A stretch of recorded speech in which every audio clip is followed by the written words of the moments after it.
जो रोटी बेलने की पकी होगी वो दिलों को तोड़ देगी, जो रोटी हाथों की पकी होगी वो दिलों को ऐसे जोड़ देगी। अल्लाह। हाँ, मेरे बेटे को भूख लगी है, मेरा दूध गिर रहा है, मेरे अंदर की कैफियत है, मेरा बच्चा उठ गया है। जो बंदा 27 दफ़ा इस दुआ को पढ़ लेगा, जो दुआ मांगेगा कबूल होगी। और फरमाया जो ये दुआ पढ़ेगा उसके ज़रिए से मखलूक को रिज़्क दिया जाएगा। मेरे आका हज पे तशरीफ़ ला रहे थे, अम्मा का मज़ार आया और मेरे आका की 60 साल के करीब उम्र थी।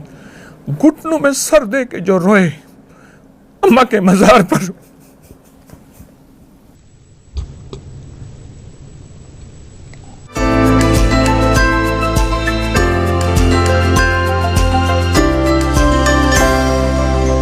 सर ये जो मैं अब मेरी जो अगर याददाश्त में है तो वो फिर मैंने अम्मी के जो यानी पोते और नवासे उनको भी इसी तरतीब में वो देखा कि अल्लाह वाली कर खुशहाली तू यूँ ही देता है तू यूँ ही पाली।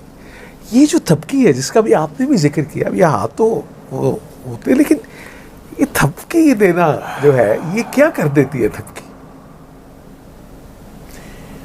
जो रोटी बेलने की पकी होगी वो दिलों को तोड़ देगी, जो रोटी हाथों की पकी होगी वो दिलों को ऐसे जोड़ देगी। अल्लाह अकबर।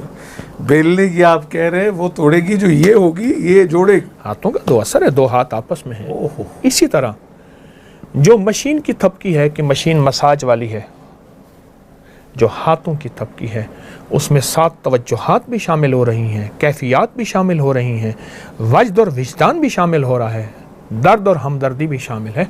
वो तवज्जुहात ये देखें, आप नेशनल जियोग्राफी को उठाएं, कूंजे मेरे यहाँ हवेली में हैं। कूंजे ठंडी जगह रहती हैं, उनका मिजाज है, लेकिन गर्म जगह जाके अंडे दे आती हैं। साइबेरिया सारा इधर आना जो यही जी। अच्छा, अंडे दे के फिर वापस चली जाती हैं, वहीं तवज्जुहात से अंडों को सींचती हैं। और जिस अंडे से तवज्जो ख़त्म हो जाए वो ख़राब हो जाता है, जिस अंडे पे पूरी तवज्जो रहे एक वक्त से मुद्दत के बाद बच्चा निकलता है और उड़ के फिर अम्मा के पास पहुंच जाता है। ये तवज्जुहात माँ की हैं। परिंदे को तो तवज्जुहात मिल जाती हैं, माँ माँ होती है। ये अंडों की, और जब आपने अभी मुर्गी ये सब बात की तो वो तो अगर उसको जब हिफाजत करनी हो अपने चूचों की वो तो फिर कुछ नहीं देखती। कहने लगे कि मुर्गी जब 21 दिन का चिल्ला करती है अंडों पे तो उसे 3 चीज़ें मिलती हैं। एक टीम मिलती है चूज़ों की, दूसरी जुर्रत मिलती है, बिल्ली पे झपटती है, इससे पहले डरती है, फिर झपटती है। हाँ, और तीसरी खोज मिलता है, वो ऐसे करके खुराक लेती है और बच्चों को पुकारती है। तो इसी तरह माँ जब माँ होती है फिर उसके अंदर भी अल्लाह पाक गैबी निज़ाम विजदान का, हाँ मेरे बेटे को भूख लगी है, मेरा दूध गिर रहा है, मेरे अंदर की कैफियत है, मेरा बच्चा उठ गया है। वो एक कश्फ होता है माँ को जो पर किसी को नहीं होता। मेरी अम्मी जी अल्लाह बख्शे कहती थी कि वो माँ 7 पर्दों में देख लेती है। हाँ, सच है, 7 पर्दों में कुछ छुपा नहीं होता। छुपा नहीं,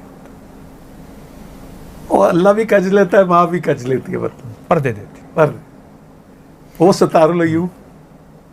एक ट्रांसपोर्टर ने मुझे एक बात कही, कहने लगा हम सुबह जाते थे अपने कारोबार पे, शाम को आते थे, एक दफ़ा ईद का दिन था तो अम्मा ने मुझे साय में देखा। कहने लगा हाँ पुत्र आते रहता, मस ले आइए, मस मूछे मसे जो मसे जी जी जी, तेरी तो मसें आ गई हैं, अच्छा जवान हो गया है, अच्छा अब तेरी मैं शादी का फिक्र करूँगी। बस कहा कि एक दफ़ा अम्मा ने मुझे उजाले में देखा था, पर उसके बाद फिर अम्मा दिन रात फिक्र में थी और मेरी फिर शादी कर दी।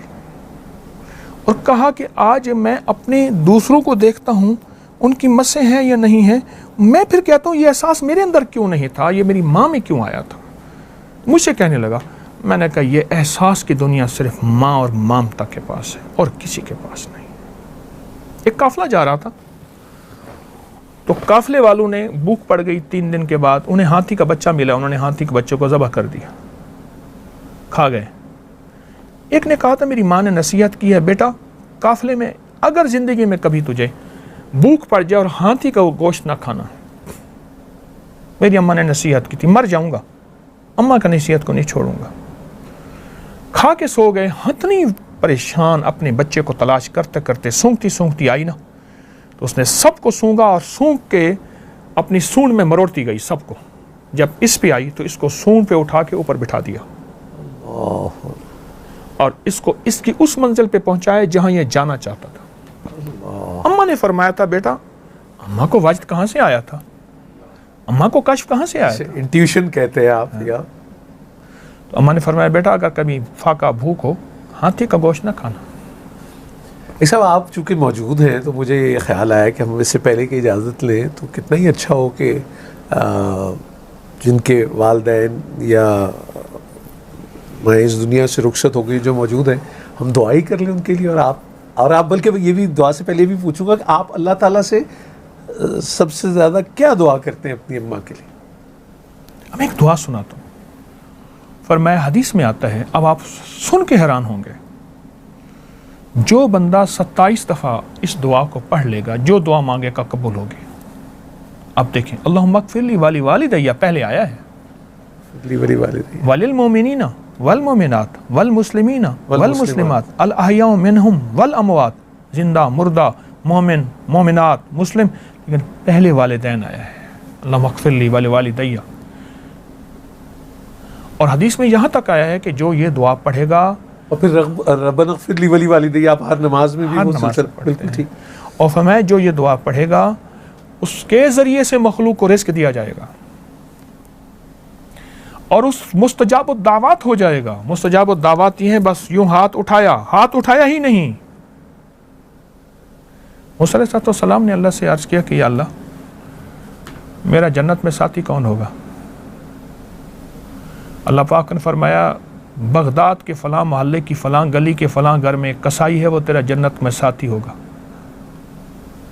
चल पड़े, सफ़र करते करते वहाँ पहुँचे तो कसाई की दुकान पे पहुँचे और दुकान के बाद घर पहुँच, उसके साथ कहा मैं तेरा मेहमान होना चाहता हूँ, परदेसी हूँ।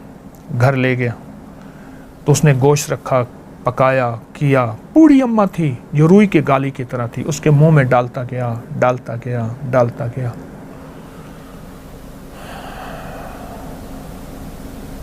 अम्मा को खिला के फिर बच्चों को खिलाया, खुद खाया। अम्मा ने मुंह से कुछ बोला तो मूसा ने फरमाया, क्या कहती? कह रहे अम्मा बूढ़ी है, कहती है हर वक्त तुझे अल्लाह जन्नत में मूसा का साथी बनाए। मूसा कहाँ, मैं कहाँ?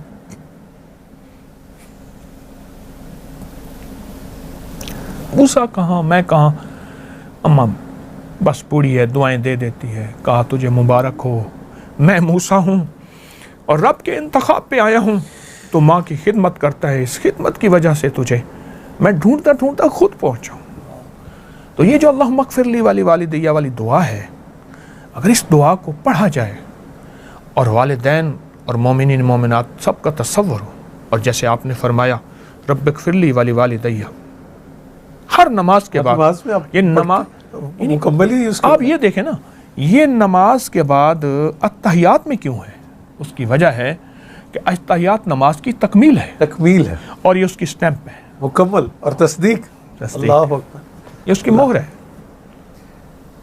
मैं बस आपसे दुआ के लिए गुजारिश करूंगा। और मैंने माजी मोहतरमा बानो कुदसिया से ये सुना, उन्होंने क्या कहा, बस बड़े होने का एक ये नुकसान है कि माँ भी गोद से उतार देती, तो ये छोटे होने की बड़ी लाडी है। और ये दुआ फरमा दीजिए, बिस्मिल्लाह। अल्लाहुम्मा सल्लि अला मुहम्मद अब्दिका व रसूलिका व सल्लि अलल मुमिनीन वल मुमिनात वल मुस्लिमीन वल मुस्लिमात या अव्वलल अव्वलीन व या आखिरल आखिरीन या ज़ल कुव्वतिल मतीन या राहिमल मसाकीन या अरहमर राहिमीन या अकरमल अकरमीन या अजवदल अजवदीन या ज़ल जलाल वल इकराम। अल्लाहुम्मा अग़फ़िरली वरहमनी वआफ़िनी।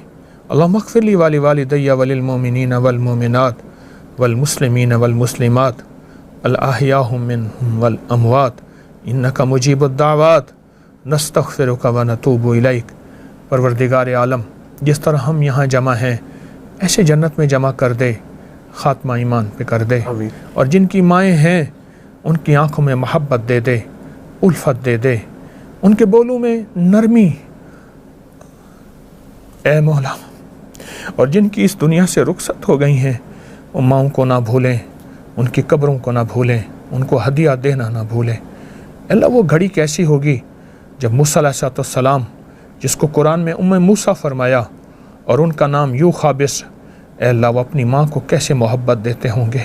उम्मे मूसा, या अल्लाह हमें भी माँओं को दुआएं अता फरमा और दुआओं से दूर ना फरमा, वफ़ाओं से दूर ना फरमा, कैफियत से दूर ना फरमा। मेरे आका हज पे तशरीफ़ ला रहे थे, अम्मा का मज़ार आया, अब हमें सारा लश्कर वहीं रह गया और मेरे आका की 60 साल के करीब उम्र थी। घुटनों में सर दे के जो रोए अम्मा के मज़ार पर,